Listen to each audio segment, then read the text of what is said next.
नमस्कार, सिद्धीज किचनमध्ये आपलं खूप खूप स्वागत। आज आपण बघणार आहोत मालवणी पद्धतीमधील हिरव्या वाटाण्याची उसळ। तर चला मग आपल्या रेसिपीला सुरुवात करू।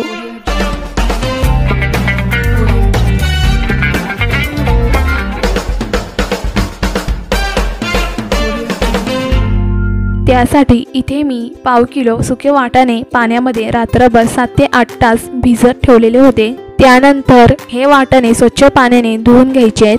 तर इथे मी सुरुवातीला प्रेशर कुकर मध्ये 2-3 टेबलस्पून तेल ओतून गरम करून घेणार आहे। तेल गरम झाल्यावर यामध्ये कढीपत्ता आणि बारीक चिरलेला कांदा घालून घेते। कांदा घातल्यावर ह्या कांद्याला लालसर रंग येईपर्यंत परतून घेऊया।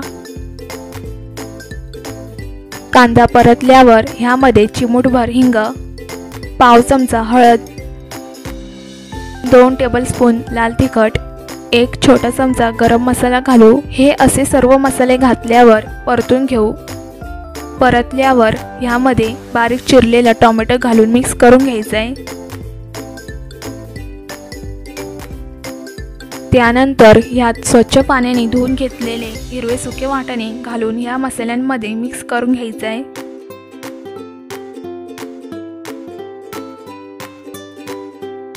त्यानंतर ह्यात चिमूटभर मीठ घालून मिक्स करून घेऊ।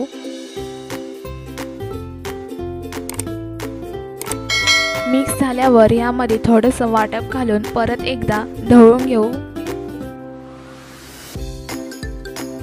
त्यानंतर यामध्ये आपल्याला जेवढी उसळ हवी आहे तेवढं इथे मी पाणी ओतून ढवळून घेते।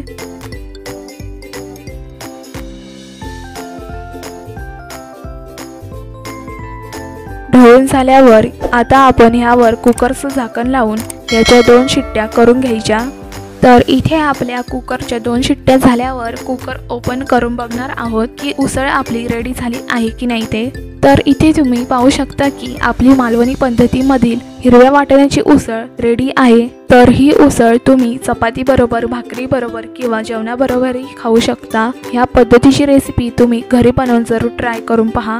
ही रेसिपी कशी झाली आहे याचा आम्हाला फीडबॅक कमेंटमधून नक्कीच कळवा। तसेच हा व्हिडिओ आवडला तर या व्हिडिओला लाईक करा, शेअर करा आणि आमच्या चॅनलला सबस्क्राईब करा।